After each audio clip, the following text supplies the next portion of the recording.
Bodhisattva doctor बाबा साहब अम्बेडकर उनको नमन। आज इस त्रिरत्न बुद्ध विहार में उपस्थित उपासक उपासिकाएं सभी के प्रति मंगल कामनाएं। जिन्होंने अपने बच्चे को लेकर आए होंगे वो भी पहले सपने देखे होंगे या अभी इस कार्यक्रम को देखते देखते सपना देख रहे होंगे। बाबा साहब अम्बेडकर अपने उद्बोधन में कहते हैं कि बाबा साहब कह रहे थे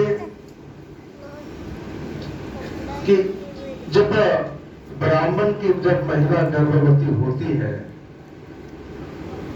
तो वो सोचती है कि मेरे बच्चे के लिए कहां मजिस्ट्रेट की जगह खाली हो गई है।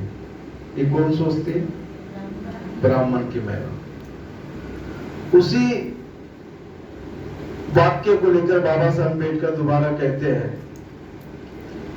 कि जब हमारी महिला जब गर्भवती होती है तो वो सोचती है कहां चपरासी कामगार की जगह खाली हो रही है।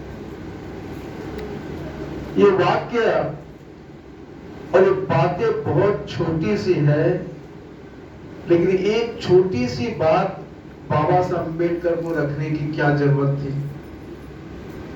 क्यों रखे? बाबा साहब अम्बेडकर चाहते थे कि मेरी माता बहनों का चिंतन ऊंचा होना चाहिए।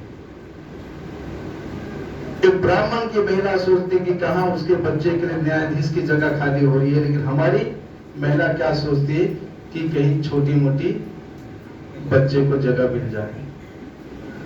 आप अपने बच्चे को जब गर्भ में धारण करते हो तो उस वक्त बाबा साहब अम्बेडकर आपके चिंतन को बढ़ाते हैं कि आपने छोटा नहीं सोचना है, आपने उच्च सोचना है। और बाबा साहब अम्बेडकर के चिंतन का ये परिणाम है। नहीं है क्या? ये अभी एक ही परिणाम नहीं है। जब से बाबा साहब अम्बेडकर ने इस देश में अभूतपूर्व क्रांति की, तब से आईएएस आईपीएस बड़े बड़े न्यायाधीश अधिकारी बनते जा रहे हैं और ये बनने की प्रक्रिया जारी रहेगी। अगर बाबा साहब अम्बेडकर ने वो शिक्षा का द्वार नहीं खोला होता, बाबा साहब अम्बेडकर ने भारतीय संविधान में शिक्षा को प्राथमिकता नहीं दी होती, तो आज इस बड़े बड़े ओहदे तक पहुंच पाते? आपको ये दो बच्चे को मैंने अलग बिठाया, इन दो बच्चे को देखने के बाद आपको क्या लगता है? आप ये नहीं सोचते कि कल जाकर मेरे बच्चे भी इस तरीके से बैठे? आप ये नहीं सोचते कि मैं आईएएस नहीं बन पाया, लेकिन आपके सपने आपके बच्चे, आपके पड़ोसी के बच्चे से आप पूरा कर सकते हैं। अगर आपके अंदर में कोई हुनर है, अगर वो हुनर आपकी उम्र के कारण, आपकी कमजोरी के कारण अगर पूरी नहीं हुई, तो हुनर को आप अपने बच्चे, पड़ोसी के बच्चे, जिनके बच्चे भी नहीं होंगे, वो पड़ोसी के बच्चे को भी निर्माण करके वो इस ओहदे तक पहुंचा सकते हैं।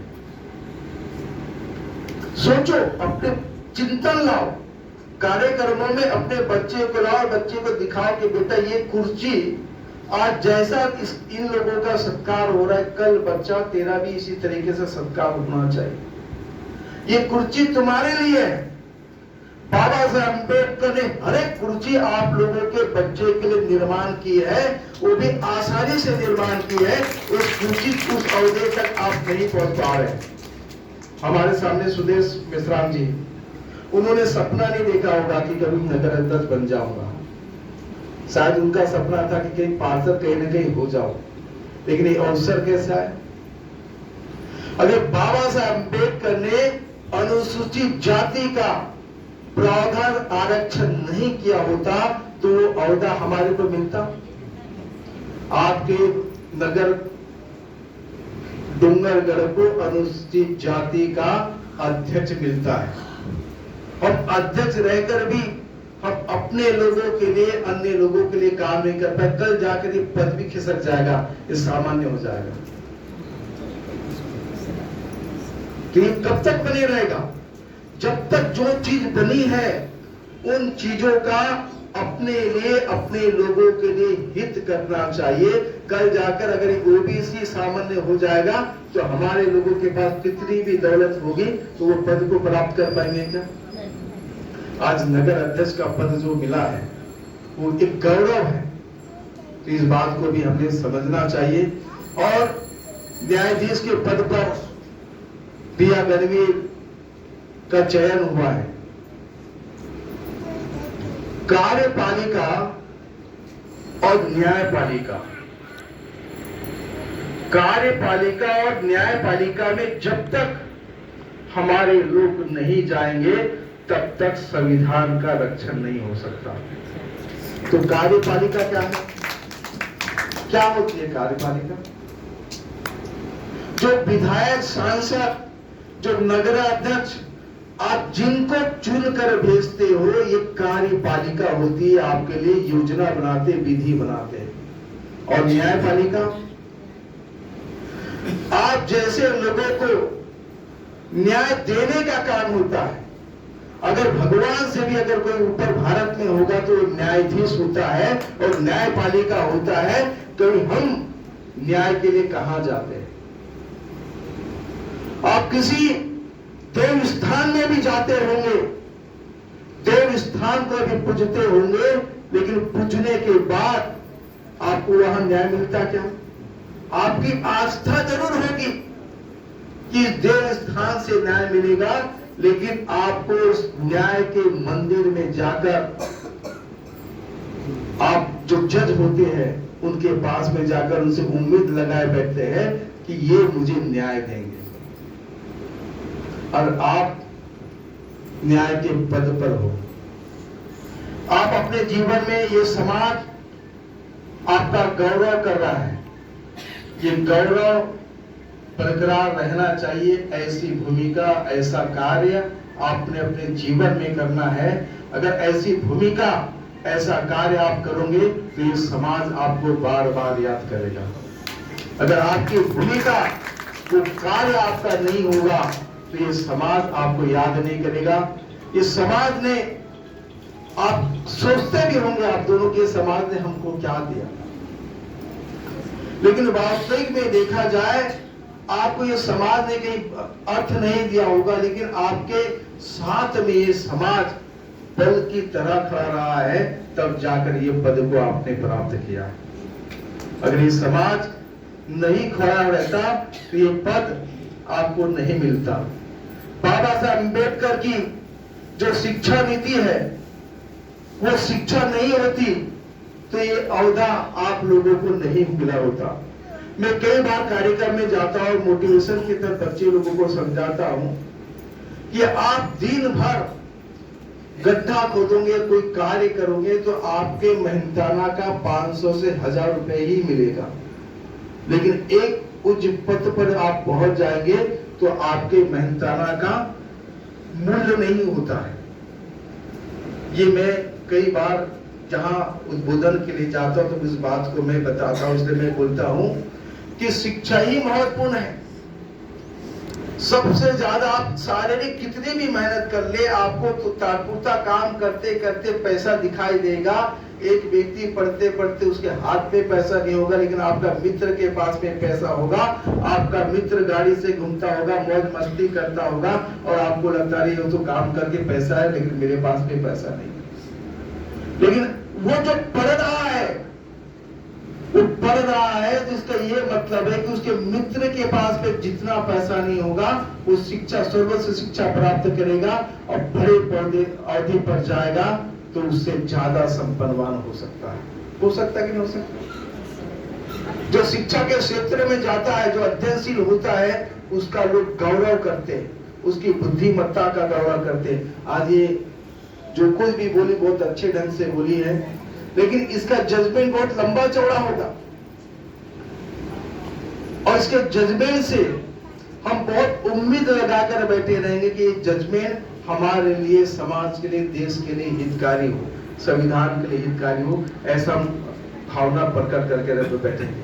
लेकिन उदाहरणता ये होता है जिसे हम न्यायाधीश समझते हैं, जिससे हम न्याय चाहते हैं, वो भी किसी के द्वार पर अपना माथा टेका होता है।